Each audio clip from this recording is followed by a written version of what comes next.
Hi, Jason. As we talk with our field services customers, what is tremendously interesting is learning really what some of the drivers are, behind their business, and then really taking a look at how they can model the business out, have an impact on their profitability, impact on their overall performance.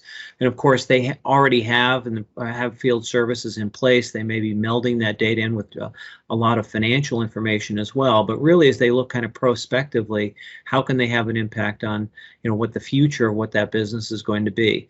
So we went ahead and with the data platform services team and sort of developed a little model that would allow them to sort of do a little bit of what if scenario analysis. In other words, a simulation on their business. And of course, that becomes very business specific. But the key is with Power BI, you can really model and create models that are unique to each and every business. But we took some core data that was sitting in a demo environment and then put in some some variables, right? So as we talk about kind of new product installation, revenue, as field services organizations put in new equipment, say an HVAC company putting in a brand new air conditioning unit for a factory. What does that revenue kind of look like, and what would happen if they had enhanced scheduling? In other words, if they were able to go ahead and get their folks to do just a little bit, one more job per day, or a little bit more utilization over time, and sort of what would be the impact on the overall gross margin if they were able to enhance that? Or on the service revenue side, you simply say, hey, what would be the impact of having first-time repair improvement? In other words, if they were just 2, 3, 4, 5% better, in other words, you didn't have to make that second visit of going back and correcting what might have not been done correctly the first time, what would be the impact? And then even on the parts revenue side, every service person that's out in the field is a salesperson. They're talking about the different types of enhancements and different types of parts that can improve the performance of the equipment that's in the field. And of course, they're all driving and have an inventory full of parts in their van, and how they go ahead and both get good inventory turns on those parts as well. And that certainly has an impact on the overall gross margin for the business.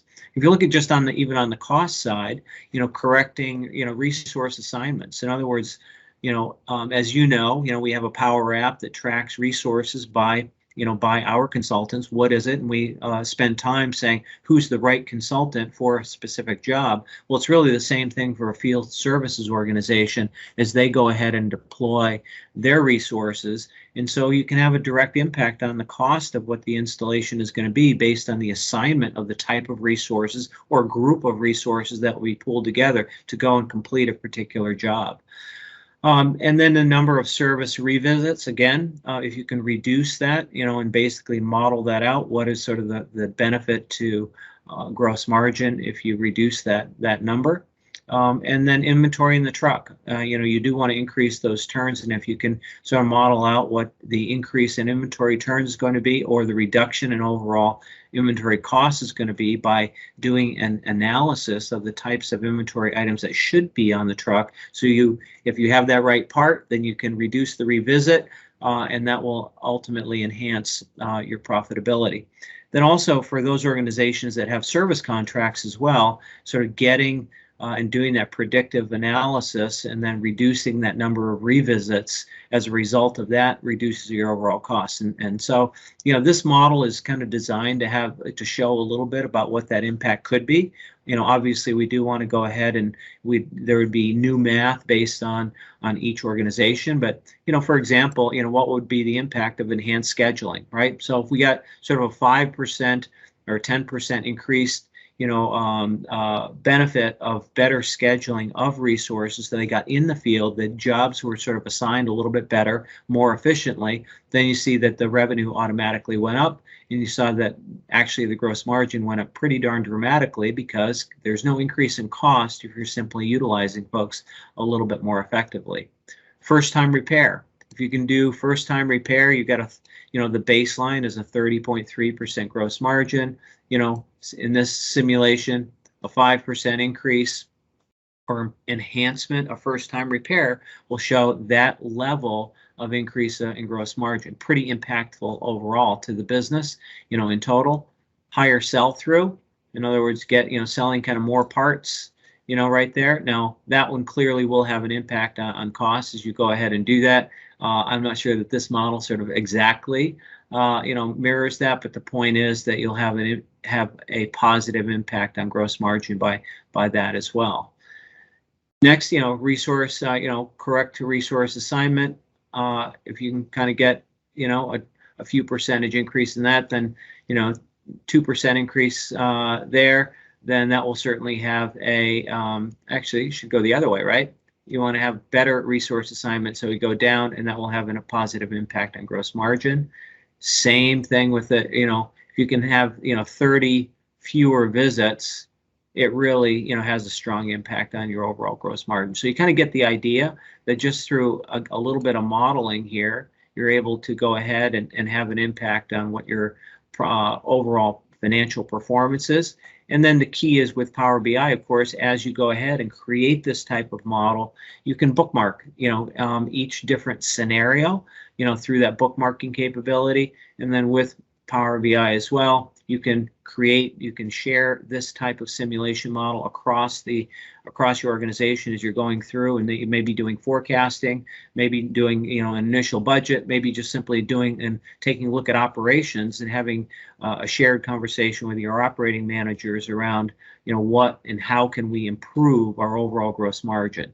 So this type of simulation can obviously be shared out. All the detail can be exported down, so people can take a hard look at the lower levels of detail coming from either a D365 Finance, D365 Business Central, or obviously field services as well.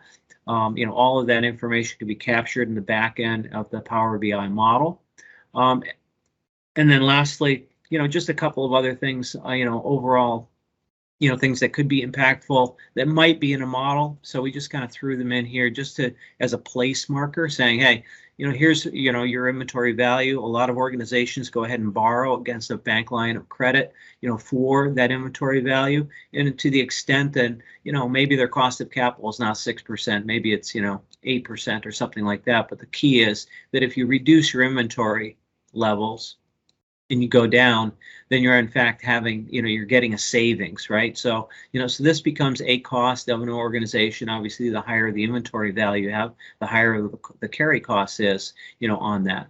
And the same with fixed assets. So it's the number of vans that you have, it's the amount of equipment that you have as you go ahead and service your customers. And to the extent that you can, reduce the total amount of fixed assets that you have, then you're going to generate more savings because you're basically reducing your borrowing costs and your carrying costs of all asset types. So this is just a sample, a kind of thing that I think can be relevant potentially for customers, and we can have ongoing conversations about how we can enhance this type of model. But really, for customers, it would be totally unique to them based on their model. And it's not a heavy lift. This is something that my team can do on a consistent basis to deliver value for customers. So that's pretty much it. Thought I'd give you a quick snapshot of where we are, and I hope it's relevant. Thanks.